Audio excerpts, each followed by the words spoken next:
Vous êtes... Alors, c'est la une de l'actualité internationale qui vient de battre son propre record en termes de largage de drones sur l'Ukraine.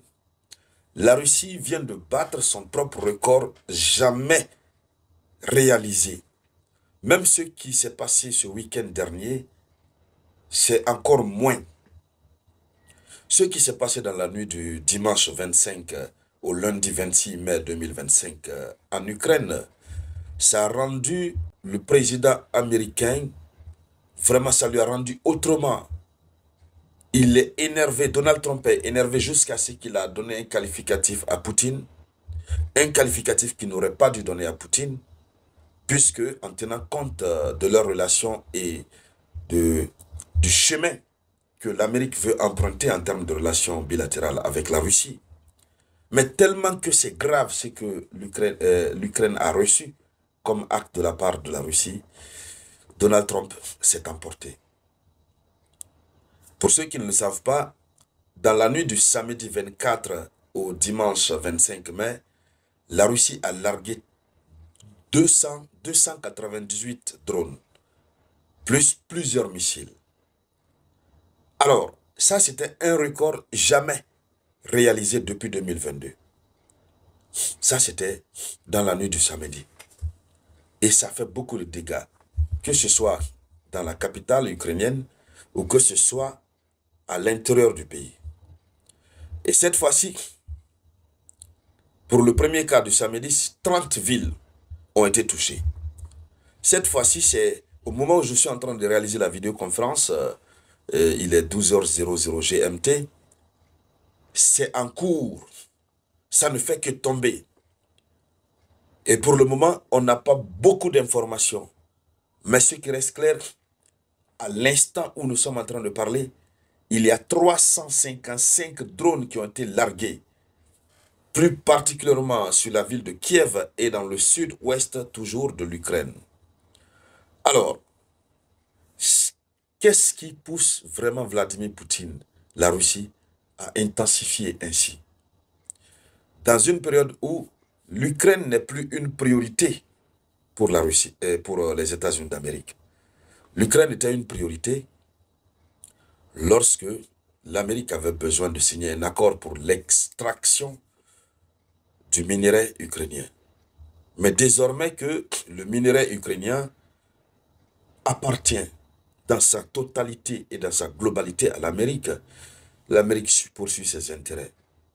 C'est pourquoi Donald Trump se désintéresse à l'Ukraine en termes de livraison d'armes.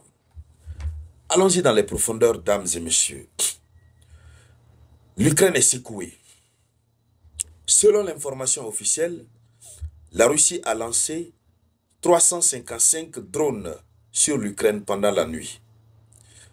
Alors, c'est un nouveau record, selon les informations, depuis le début de la situation conflictuelle en Ukraine, depuis 2022.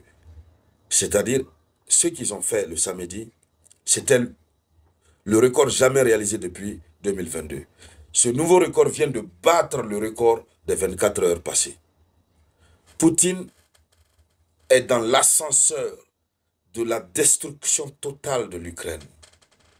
Oui, et si rien n'est fait, toute l'Ukraine va en pâtir. Toute l'Ukraine va s'envoler en éclats.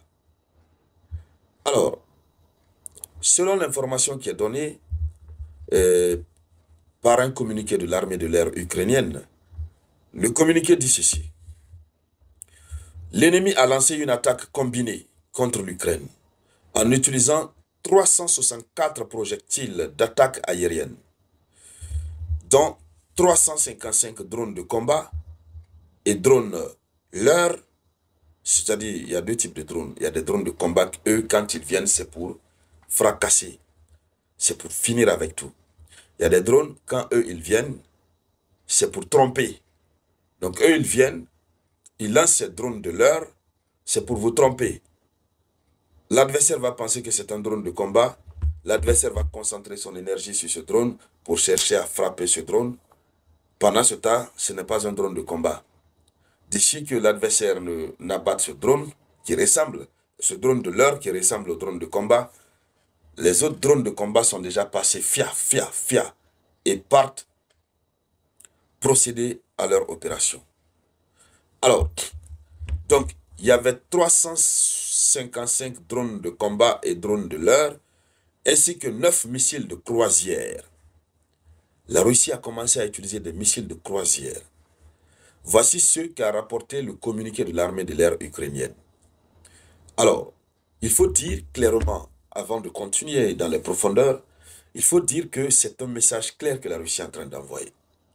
On se demande, est-ce que c'est parce que les tentatives d'attentats ont échoué lors du défilé du 9 mai, puisqu'il faut rappeler, on a animé déjà une vidéoconférence là-dessus ici, des suspects avaient été arrêtés, des gens qui se préparaient évidemment à faire en sorte que le défilé puisse échouer à travers des attentats qui étaient prévus.